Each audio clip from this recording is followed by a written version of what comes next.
Hey guys, in today's video, I'm going to be showing you a few settings that I suggest you change on your iPhone. They can improve your user experience, privacy, and a lot more. So starting off, the first setting has to do with Siri. So click on Settings, Accessibility, Siri, and make sure the Always Listen for Hey Siri is enabled. This means that your phone is going to listen for Hey Siri when your iPhone is facing down or covered. So in your pocket, in your purse, I feel like this is really useful. Now go back to the settings and click on iTunes and App Store. Here I suggest that you disable in-app ratings and reviews so apps won't be able to ask you for 5-star reviews when you open and start using a particular app. Now go back up, and I also suggest that you disable automatic downloads for music, apps, and books and audiobooks.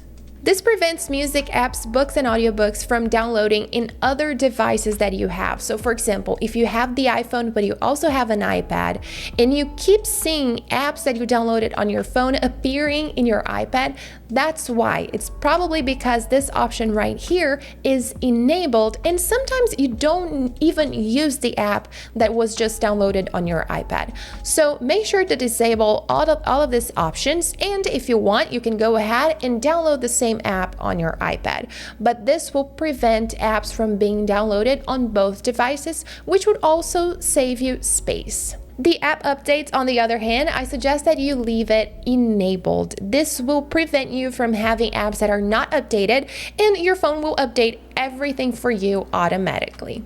Now, if you go back to settings and click on phone, you can choose to silence unknown callers. This is great for spam calls, and I have it enabled for a long time, and I never had any issues with it. So here you can see that calls from unknown numbers will be silenced, sent to voicemail, and displayed on the recents list. So you will still be able to see if someone called, and you will be able to see the number that called you.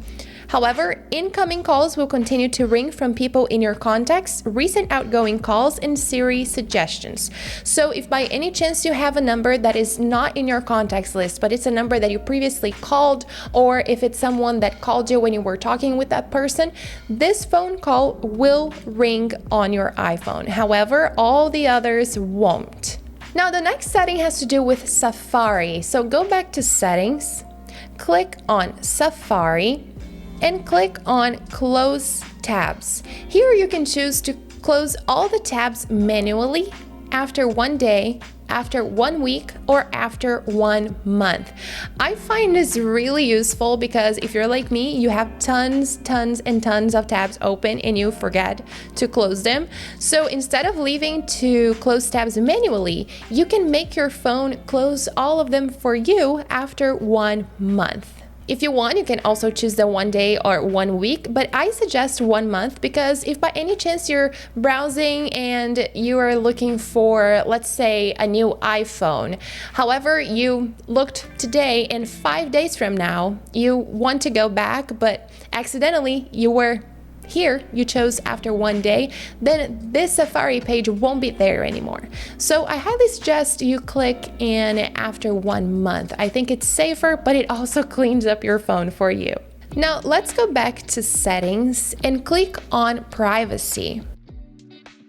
Here, make sure you click on health and headphone audio levels. And make sure both of these toggles are on, the measure levels and the include other headphones. This is basically just saying that your device will not record or save any sounds to measure audio levels. The Health app measures audio exposure through the following devices: Apple EarPods and Marina's AirPods Pro. So basically it's gonna use your headphones. And the second one is saying that the Health app can estimate audio levels for devices where true sound level cannot be determined.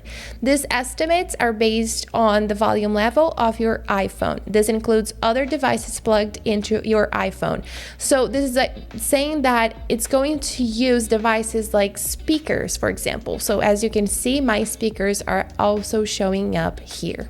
So something really interesting that you can do after enabling both of these toggles is to actually check your headphone audio levels. So make sure to go to the Health app, click in Browse, hearing, and headphone audio levels. Here you can check how your exposure is. Mine is saying okay, and it also shows you the dB right here. So mine is at 69.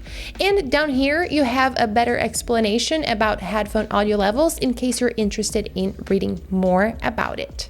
Now let's go back to the settings, accessibility, touch, and go all the way down to call audio routing. This option determines where your audio will be heard during a phone call or FaceTime audio. So if by any chance you choose Bluetooth headset, for example, all your calls will be automatically sent to your Bluetooth headset. And if by any chance you choose speaker, all your calls will be automatically set to speaker mode. And now let's go back to the accessibility and click on audio visual. And make sure to enable phone noise cancellation. Noise cancellation reduces ambient noise on phone calls when you're holding the receiver to your ear. So people in the receiving end will be able to hear you better because all the ambient sounds will be reduced. And now if you're into privacy, let's go back here and click on Settings, Safari, go all the way down and click on Camera. Here you can choose if Safari should ask you to have camera access, or you can also deny camera access all the way or allow it. I like to leave it on ask because every time you're using a website that by any chance needs to access your camera, a window will pop up and you will have to allow it. So I like to leave this on ask. Also, make sure you go back and do the same thing for microphone. Make sure to click on ask or deny it if you want, and go back and click on location and make sure you set one of these options right here as well. I like to leave all of them in the first option, the ask, but if you want, you can deny it or allow it. The only thing I highly suggest you do is never choose to allow it, because then any websites will have the option to use your camera, microphone, or location without even asking you. So these are the settings that I highly suggest you change in your iPhone right away. Please don't forget to give me a thumbs up if you enjoyed the video and subscribe to the channel if you haven't already. Thanks for watching, and I'll see you guys next time.